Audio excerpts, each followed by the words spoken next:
हिंदुस्तान में चाइना का HMPV virus के केसेस में दिन ब दिन इजाफा हो रहा है। नामपल्ली एरिया अस्पताल के मेडिकल सुपरिटेंडेंट मोहतरमा डॉक्टर नाजिया नौशीन सिद्दीक़ा ने अवाम को अहम मशवरा दिया। एचएमपीवी वायरस की खबरें आम होने से अवाम में बेचैनी पाई जा रही है।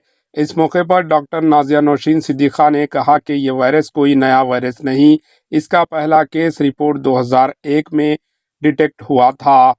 इन्होंने कहा कि ठंड और मौसम सरमा में इस तरह के इन्फेक्शन पाए जाते हैं। इन्होंने कहा कि इस वायरस से छोटे बच्चे, बड़े बुजुर्ग और प्रेग्नेंट खवातीन जिसकी इम्यूनिटी लो होती है, वो इस एचएमपीवी वायरस के शिकार हो सकते हैं। इन्होंने इस वायरस से बचने के लिए कुछ एहतियाती तदाबीर बताई।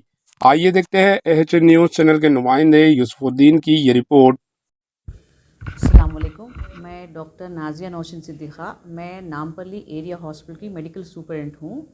आज मैं ये मीडिया के ज़रिए से थोड़ा सा जो नया वायरस आजकल सुनने में जो आ रहा है उसके बारे में थोड़े पॉइंट्स बोलना चाह रही हूँ अपने आवाम को।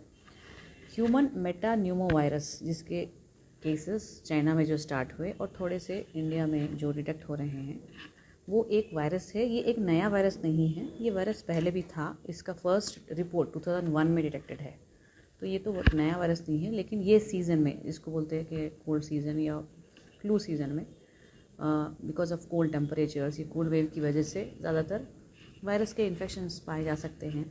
ये यूजुअली तो एक माइल्ड वायरस ही रहता है, लेकिन एक सीवियर भी हो सकता है। सीवियर अगर किसी की, खासकर छोटे बच्चों की, इन्फेंट्स की, ओल्ड एज इंडिविजुअल्स की या प्रेग्नेंट वीमेन की जिनकी इम्यूनिटी कम होती है, जैसे डायबिटिक्स की जिसकी इम्यूनिटी कम होती है, वैसे लोगों में सेम वायरस एक रेस्पिरेटरी वायरस है। अगर इम्यूनिटी कम होने पे सीवियरिटी बढ़ के निमोनिया के जैसा, ब्रोंकियोलाइटिस के जैसा, ब्रोंकाइटिस के जैसा प्रेजेंट कर सकता है।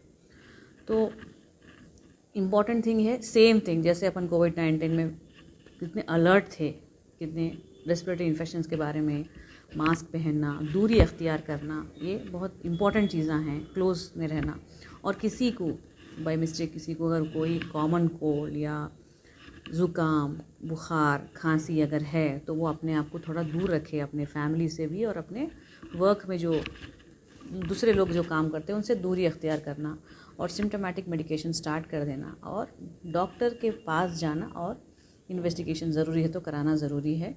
ख़ासकर अपने हाइजीन का, hand hygiene, hand washing techniques. Hand washing एक बहुत इंपॉर्टेंट चीज़ है रेस्पिरेटरी इन्फेक्शंस को प्रिवेंट करने के लिए, क्योंकि वायरल इन्फेक्शन ज़्यादातर अपने हाथों से भी फैलते हैं, रेस्पिरेटरी छींकने से उससे भी फैलते हैं।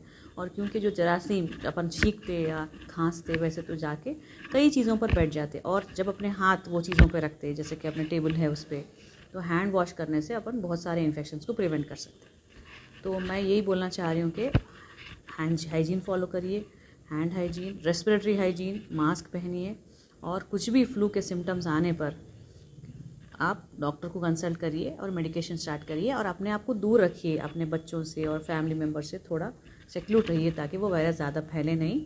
और पैनिक मत होइए।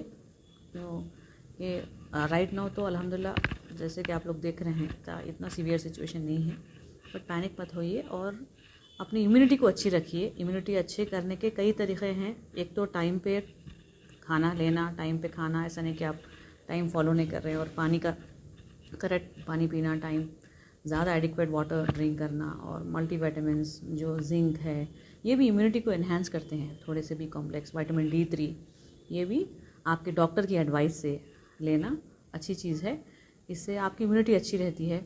और डायबिटिक्स को बहुत ख़ास इंपॉर्टेंट है, उनके शुगर लेवल्स देख लेते रहना, क्योंकि अगर शुगर कम हो गई तो भी वो लोग को मसला है, और हाई शुगर में भी इम्यूनिटी इंसान की बहुत कम हो जाती है। डायबिटीज़, वो लोग ज़्यादा प्रोन रहते हैं ऐसे इम्यून रिलेटेड इन्फेक्शन से। तो मैं ये चाह रही हूँ कि आवाम केयरफुल रहे और हेल्दी रहे। Thank you so much for giving this chance. AHN news के यूट्यूब चैनल को सब्सक्राइब करें और बेल आइकन को दबाना ना भूलें, ताकि आपको हर नई आने वाली वीडियो का नोटिफिकेशन बर वक्त मिल सके।